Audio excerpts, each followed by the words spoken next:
Olá, boa tarde, pessoal. Preparamos um programa especial para você hoje. Vamos falar de um assunto que tem sido muito discutido nas redes sociais e pela imprensa, e principalmente nas ruas. Vamos falar da fosfetanolamina e da luta dos pacientes de câncer pela liberação da substância. Os depoimentos são emocionantes e quem já tomou garante que ela faz efeito sim. E agora, pelo todo o meu alfa-feto, que era várias referências, né? Então tá no normal e meus nódulos estão cauterizados e eu me sinto curado. A campanha em prol da liberação da substância tomou as ruas em todo o país e já eu converso com os nossos convidados sobre essa polêmica. Vamos entender como ela funciona e o que falta para estar disponível aos pacientes. E ainda, quem pode recorrer na justiça para conseguir a fosfetanolamina. E hoje tem ainda também o quadro Por Dentro do Esporte, que mostra a equitação e um centenário apaixonado pela equitação.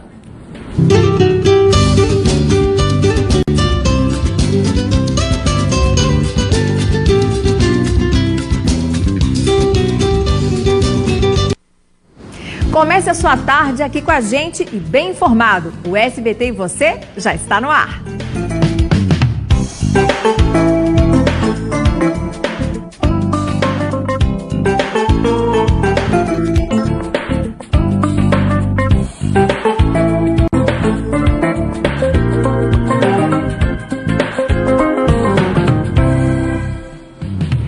Hoje é o Dia Mundial da Saúde e véspera do Dia Mundial de Combate ao Câncer.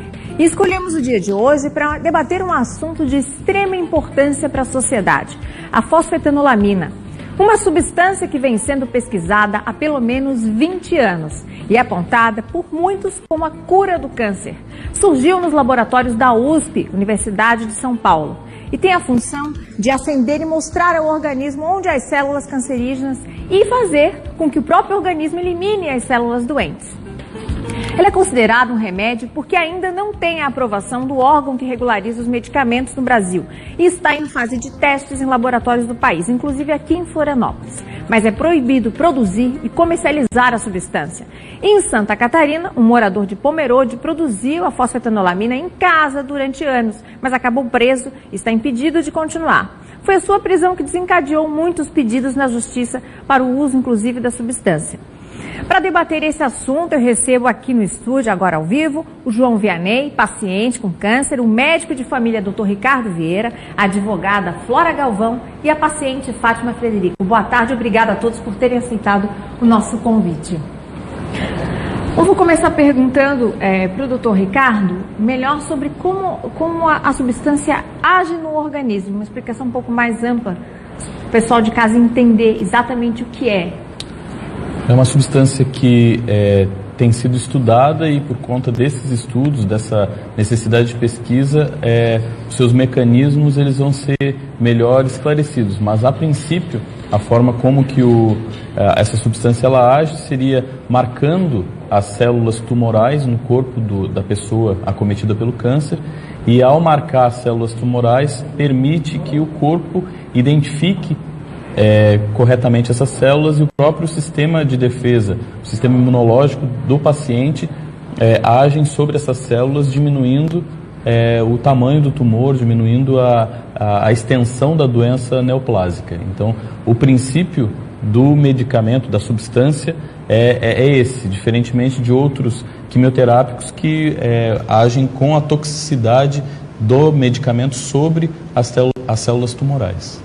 Bom, a gente está com a Fátima, que é paciente. Eu queria que você contasse, Fátima, a tua história. Você, paciente de câncer, usou a fosfetanolamina? Sim, eu sou paciente de câncer desde 2013. Tive no intestino delgado com metástase nos ovários. Fiz quimioterapia por 6 meses, cirurgia, melhorei. Depois voltou em 2014, em 2015 voltou novamente. Eu fiz mais quimioterapia e a doença avançava. E aí eu vi que eu tinha que partir para outro caminho, assim, aí descobri a fosfo, entrei com a advogada na justiça, né, com pedido de liminar para conseguir a fosfo, e recebi as cápsulas, comecei a tomar em dezembro, e em janeiro eu fiz um exame, já estava melhor, já tinha diminuído as lesões, e agora em março diminuiu mais ainda. E a disposição é fantástica, assim, porque quando a gente faz quimioterapia, a gente fica muito cansado, muito debilitado, enjoado, e aí com a fósforo diminui os efeitos colaterais da quimio e ainda te dá mais disposição, sono melhor, tudo melhor. Não tem efeito colateral nenhum. A tua vida já é outra. Já é outra. Depois da fósforo. As pessoas que vêm ficar comigo, às vezes, durante a quimio da minha família, comentam assim, eu sou uma antes de dezembro e outra depois. É muita diferença, assim, muito. E a luta agora para que essa liberação ocorra, que os testes possam evoluir e que seja disponibilizado? Todos os dias é uma angústia, assim, porque paciente de câncer tem que matar um leão por dia, né? A gente tem que matar uns 30, eu acho, porque a minha fósforo acabou, ainda tem umas 2 só, a minha liminar já foi cumprida, né? E agora dependo ou a Dilma sancionar para a lei ser liberada, para a fósforo ser liberada para todo mundo, ou o juiz liberar para uma quantidade até que seja necessário para eu me curar, mas o que a gente pede é para que seja liberado para todo mundo, assim, para que todo mundo tenha esse benefício, porque não tem efeito colateral nenhum, só tem benefícios. Né? Então, por que não liberar? Vianney, ela está falando que agora depende também da decisão da nossa presidente, e eu queria que você falasse. Foi aprovado pela Câmara dos Deputados, você que participa dessa luta, junto com a associação também de pacientes e amigos dos pacientes que têm câncer. Qual a tua visão? E até explicar para o pessoal de casa que agora falta só a presidente sancionar, né? Boa tarde, Márcio, boa tarde a todos os telespectadores. Quem tem câncer não tem muita pressa, né?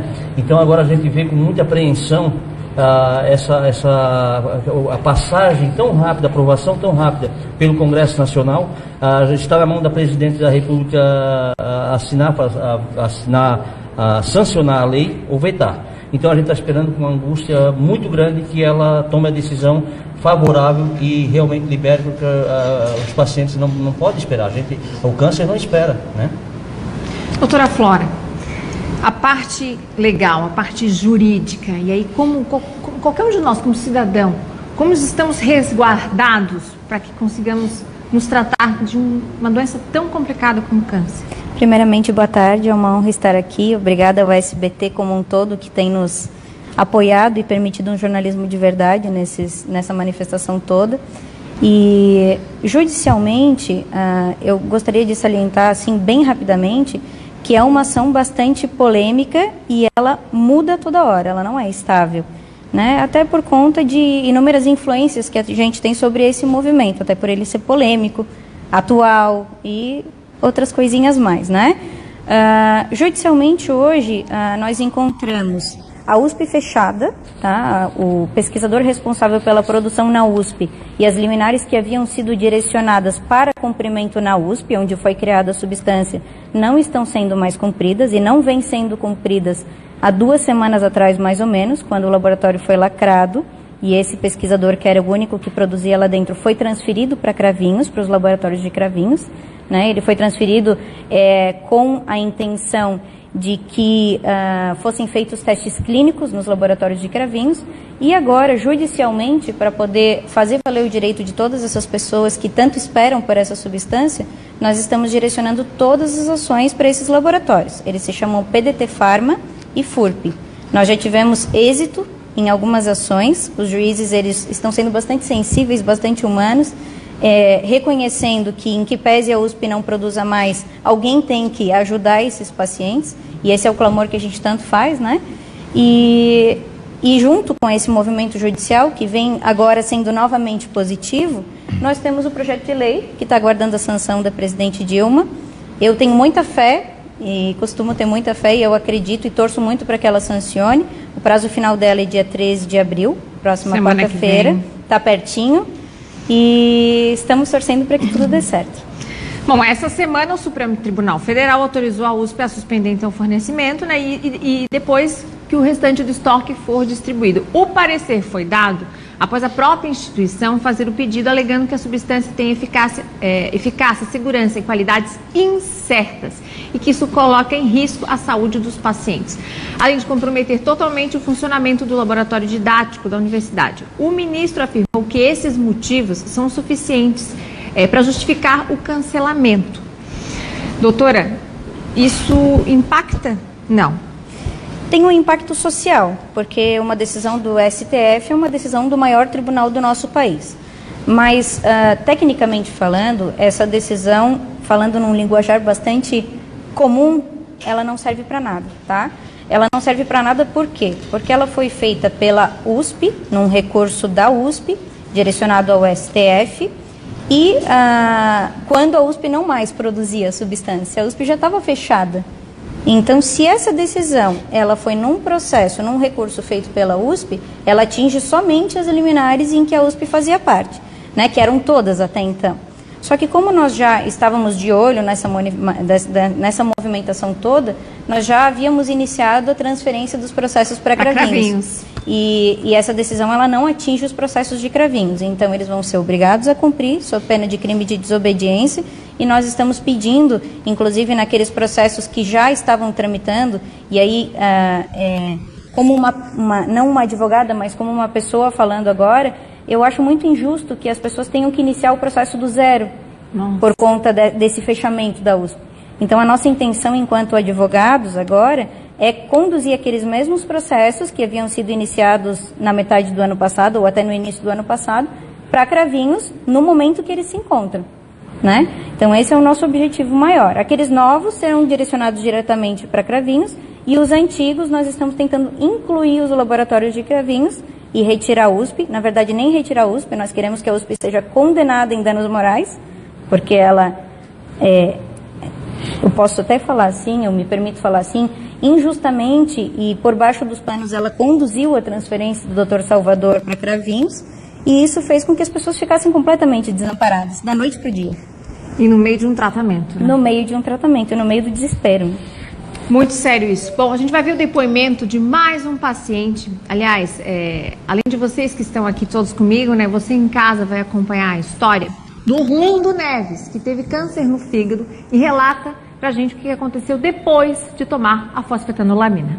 O que complicava o tratamento convencional de quimioterapia no seu caso? Não, a complicação maior foi que eu não poderia ser feito nenhuma cirurgia, né?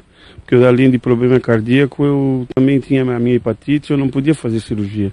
Foi onde eu, quando conheci o Carlos, consegui a medicação com ele, gratuito, o meu tratamento todo.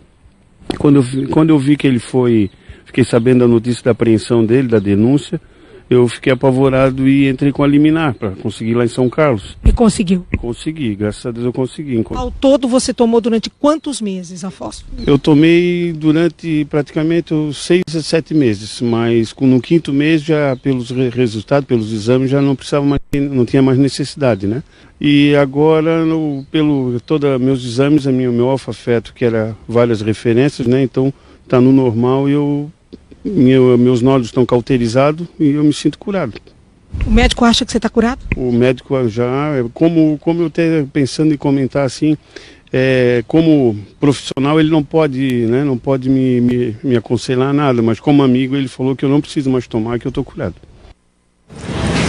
Contra fatos não há argumentos? Doutor Ricardo, um depoimento como esse. Então, eu como médico, muitas vezes eu tenho que trazer o pessoal para botar o pé no chão, assim, né? E apesar de compartilhar de todo o entusiasmo em torno da substância. Existem duas frentes de luta em torno da fosfetanolamina. Uma é política, que encontra-se, né, no âmbito do Congresso e na mesa da presidente, e a outra é uma técnico-científica. E aí sim, os pacientes eles encontram junto com a luta judicial uma possibilidade de acessar a substância. A gente tem procurado recomendar que todos os pacientes com câncer continuem o seu tratamento tradicional, convencional, com oncologista, para avançar naquilo que se tem comprovado cientificamente enquanto tratamento para o câncer. Entretanto, a gente reconhece, através de vários relatos como esse, de que a substância ela tem se apresentado como uma alternativa com resultados positivos para as pessoas que têm câncer. E por isso que a gente tem engrossado o coro daqueles que dizem que a substância ela tem que ser pesquisada, ela tem que trazer resultados para que a gente não caia na vala do ceticismo científico, daqueles que dizem que não, isso é uma substância que não serve para nada. Muitos falam isso e que eu considero que não podem ultrapassar alguns limites de dizer isso. E aqueles que ufanizam a substância e querem trazer ela já para um medicamento sem ter as etapas já concluídas. Então, esse movimento de fazer com que a USP, com que os laboratórios vinculados façam a pesquisa em pessoas, em seres vivos, é isso que vai conseguir trazer para a gente a segurança de transformar essa substância num medicamento e aí a gente ter uma outra racionalidade, inclusive no tratamento para o câncer. É por isso que a gente tem estimulado tanto que as pesquisas clínicas elas avancem. É isso que a gente conseguiu recentemente junto à Anvisa. Bom, gente, agora a gente vai chamar mais um depoimento do Jorge Antônio Vieira de Souza de Pomerode, que descobriu um câncer no pâncreas. Ele tem 27 anos. Na época, a expectativa de vida dele, segundo os médicos, era de 3 meses de vida. Olha só o que aconteceu. E como é que você estava quando a fósforo chegou na sua vida? Eu estava preparado para morrer com menos de 34 quilos na cama. Eu não conseguia nem segurar o mouse do computador, quanto menos fazer qualquer coisa, né? E quando eu conheci a fósforo, eu estava esperando, eu estava com no máximo 1 a 2 semanas de vida quando comecei a tomar a fósforo. Quanto tempo você tomou? Cerca de 1 ano. Como é que você está hoje? Curado dos meus tumores. Eu descobri assim que eu fiquei sabendo que eu estava curado. 1 semana depois eu descobri também que agora eu vou ser pai também de uma criança. Vianney. Então, amigos telespectadores, o que eu tenho para dizer é o seguinte: vocês acabaram de ver o depoimento desses pacientes ali, que tomaram a fosfetanolamina. Já não tinham mais recursos na medicina. Então alguma coisa aconteceu. Nós, pacientes de câncer, nós não queremos que deixem de fazer as pesquisas, mas nós não temos tempo para esperar 4, 5 anos para uma pesquisa. Nós precisamos disso para agora, para ontem. As pessoas estão morrendo. Nós podemos ir no boteco da esquina, na venda da esquina, comprar cigarro, comprar bebida alcoólica, comprar enlatado, comprar o que nós quiser de veneno, comprovadamente com potencial cancerígenos. Aí fica a Anvisa dizendo que nós queremos segurar, preservar a segurança do paciente. Adianta ter segurança depois de morto? O paciente tem que ter esse direito. Se eu posso ir no boteco da esquina comprar cigarro, comprar bebida alcoólica, por que eu não posso tomar uma substância que já está comprovada? Os depoimentos provam. E a gente fica nessa coisa que vai para frente, vai para trás e a gente não tem acesso. Então é assim, para quem é contra, eu desafio que venham aqui no programa debater comigo, que sou motorista de caminhão. Eu não tenho medo de debate, porque contra os fatos não há argumentos. As pessoas estão morrendo, estão dependendo desse medicamento e ficam essa história de pesquisa, marcando reunião para cima de reunião, e a gente não pode esperar. Hoje eu perdi um amigo meu com câncer. Para cada um que se levanta, que tomba para essa doença, 10 haverão de se levantar com nós. Nós vamos vencer, porque contra os fatos não há argumento. Nós não aguentamos mais essa protelação desses exames e consultas e audiências públicas. Liberem, nós temos o direito. Se eu posso, como eu relatei antes, se eu posso na venda comprar um maço de cigarro, por que eu não posso ter acesso à substância que comprovadamente os exames já mostraram não apresenta toxicidade? O Instituto de Botucatu já comprovou que não apresenta toxicidade. Então eu posso tomar fosfetanolamina sem medo? E fico com essa história? Então a gente está, eu ando esgotado, eu amanheço e anoiteço, junto com esse grupo que a gente está nessa luta aí assim, batalhando por isso. Graças a Deus que temos o SBT do nosso lado. Graças a Deus que nós temos o Ratinho, porque a partir do momento que o Ratinho entrou no ar com esse assunto da fosfetanolamina, nós que vínhamos batendo na porta, batendo e não conseguia, o Ratinho foi lá e arrebentou a porta e nós entramos para dentro. E nós vamos conseguir. Terezinha, fala para o pessoal de casa a tua visão da situação e da luta. Eu peço assim encarecidamente para juízes que precisam liberar liminar, para juiz que precisa decidir um processo para concede ou não concede a fósforo. Concede, gente, não tem efeito colateral nenhum, já foi feito retestes, não tem toxicidade nenhuma. E tem muita gente perdendo a vida por isso, assim, e entregar uma fosfetanolamina quando a pessoa já está na véspera de morrer não adianta, não vai adiantar, não vai ressuscitar ninguém e não vai trazer ninguém de volta. Então o desespero é muito grande de quem está na luta, assim, muito, muito grande. A gente implora, assim, a gente, como fez o Dr. Renato Meneghello, se ajoelhar na frente acho que na audiência pública do Congresso, né? Só falta a gente fazer isso, assim, ficar de joelhos perante o presidente Dilma, perante os juízes, para que eles liberem a fosfetanolamina para todo mundo que precise.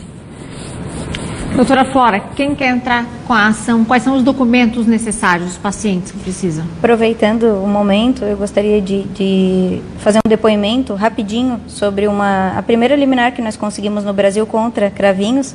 Foi de um menino de 16 anos que ele teve leucemia.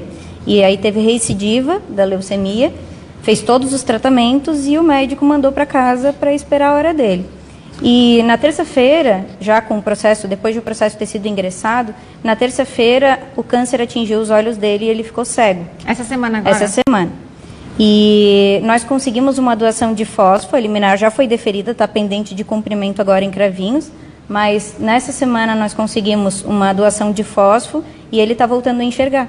Só com a fósforo. Ele é daqui do estado? Ele é daqui do estado. Olha só. E eu fico arrepiada de falar, eu não tenho por que sair desse movimento, apesar de eu não ser médica, não ter um conhecimento técnico de como age, mas são provas sobre provas e testes, exames clínicos que mostram redução de tumores, que mostram melhora clínica, disposição, fome, tudo. E eu venho aqui fazer implorar para todo mundo que está assistindo, que se não conhece, estude sobre a substância, assista às reportagens e participe conosco nesse movimento tão nobre, né? Para se fazer uma ação judicial é simples. Primeiro, buscar um advogado da sua confiança. Todos os advogados, a grande maioria está por dentro já do assunto. E agora nós iremos agir contra cravinhos, então a sugestão para quem for fazer é contra cravinhos. E para se fazer uma ação judicial é simples, basta os documentos pessoais, RG, CPF e comprovante de residência, os laudos médicos, uma declaração médica para uso da fosfetanolamina, que não é uma prescrição, porque os médicos eles não podem prescrever, não prescrevem, né? Que não é um medicamento, é uma substância, e bastam esses documentos, é simples, é simples a colheita dos documentos e o ingresso judicial, é o trâmite do processo que é um pouquinho complicado. Mas isso todos os advogados saberão conduzir da melhor maneira possível. Doutor Ricardo, reforçando assim, as preocupações enquanto médico, né, como a doutora Flora falou, agora não se prescreve. E aí quais são as preocupações como médico, já resgatando a questão de todos os testes, apesar de terem já vários casos tão comprovados, né? A preocupação principal é de que as pessoas que têm o câncer não abandonem o seu tratamento convencional. Isso é o principal. A segunda preocupação seria de que a substância ela pudesse causar algum dano ao paciente. E isso, os estudos eles não tiveram comprovação nenhuma de toxicidade da substância para as pessoas que a utilizaram. E a terceira preocupação, que é vamos dizer assim, a mais importante, é de que essas pessoas que estão pleiteando o uso da fosfetanolamina, elas possam ser absorvida nos protocolos de pesquisa e todas essas experiências que estão sendo demonstradas, elas sirvam para que a gente possa cientificamente analisar o que está acontecendo. E comprovadas os avanços e as melhorias dos pacientes com o uso da fosfetanolamina, isso aí possa subsidiar cientificamente a transformação da substância num medicamento. Para isso, então, com toda a segurança, sem nenhum questionamento do ponto de vista técnico-científico, a gente ter mais uma alternativa para o tratamento com câncer. Todos os relatos, eles são muito empolgantes, né? A gente ouve isso dos pacientes que utilizaram a fosfetanolamina, mas a gente, como representante da medicina, técnico-científico, a gente tem que sempre ter o cuidado de recomendar que o uso dessa substância ela seja sempre rodeado de todos esses cuidados e que a gente utilize essa experiência para aí sim ter um medicamento com toda a segurança sendo utilizado. E correr, porque Exato. Os pacientes têm pressa. Bom, gente, a gente vai fazer uma paradinha aqui no assunto, mas a gente vai continuar falando, né? Porque hoje é o Dia Mundial da Saúde, a gente vai continuar falando do câncer e da fosfetanolamina.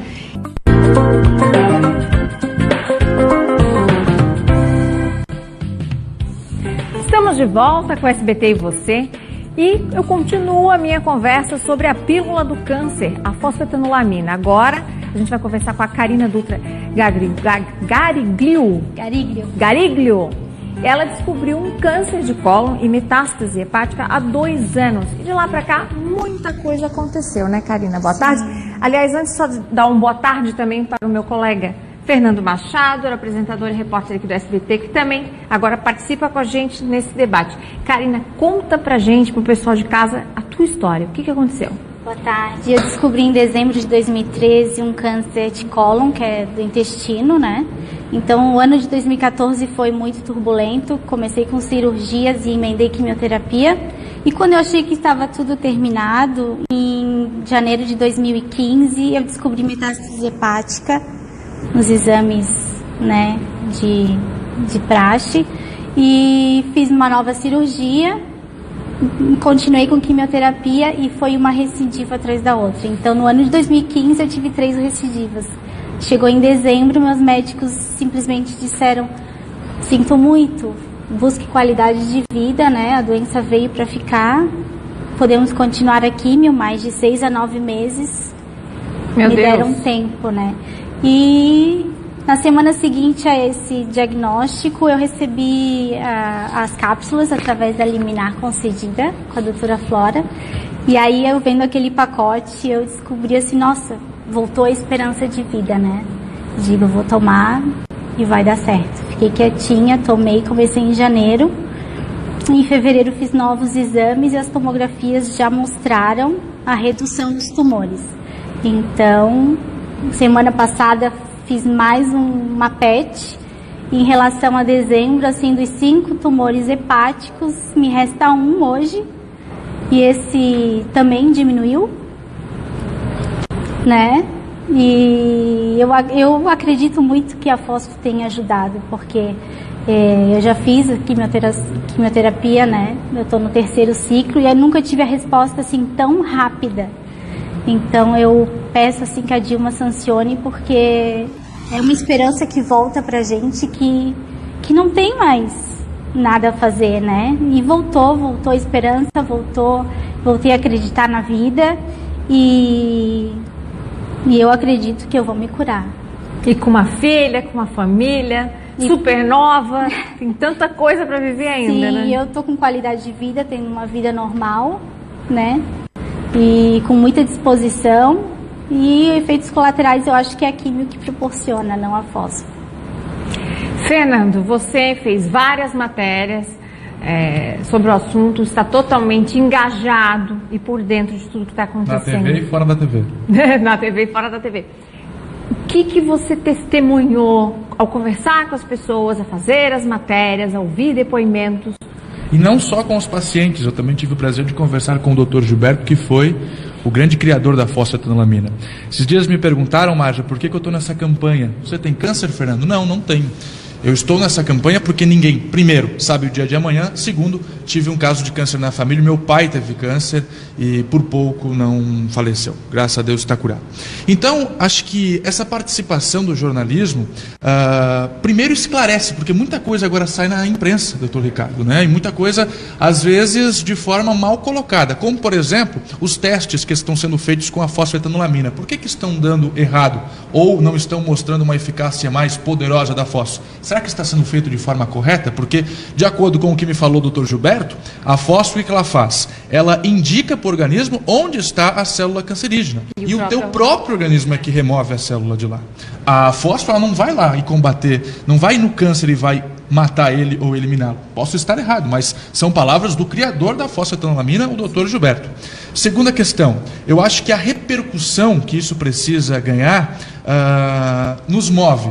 Por que ela foi aprovada na Câmara dos Deputados e depois, seguidamente, de forma muito rápida, inclusive no Senado? Pela repercussão, doutora Flora. O povo foi para as ruas, o povo pediu, os pacientes de câncer foram para a televisão, o Ratinho dessa grande oportunidade, nós aqui também estamos dando essa oportunidade. Então, é forçar com que as pessoas, principalmente o mercado de laboratório, se renda a isso. Se existe a possibilidade de estudar e de colocar no mercado algo que seja de pouco custo e que traz resultado, precisa ser estudado. Doutora Flora, tem um evento que vai acontecer. A gente está com pouquíssimo tempo. Queria que você só passasse para o pessoal de casa. Quando que é o evento? Onde vai ser? Horário? Fazendo um gancho do que o Fernando falou, brilhantemente falou, é o seguinte: precisamos do apoio, da manifestação de todo mundo.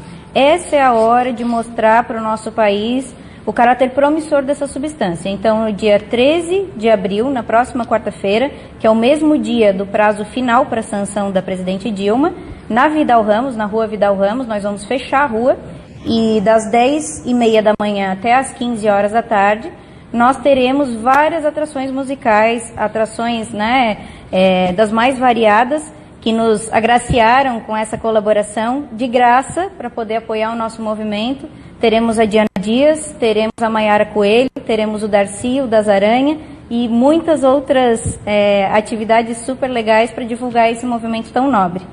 Gente, eu quero agradecer a presença de vocês, Fernanda, a participação, doutora Flora, obrigado, doutor Ricardo, Karina, obrigada. muito obrigada por contar um pouco da tua história de vida pra gente. Bom, infelizmente o SBT e Você de hoje, desta quinta-feira, vai ficando por aqui. Antes eu quero dar os parabéns a todos os meus colegas jornalistas pelo nosso dia. Beijos, uma ótima semana. Até amanhã, gente, 12h30 aqui no SBT, ao vivo, 12h30.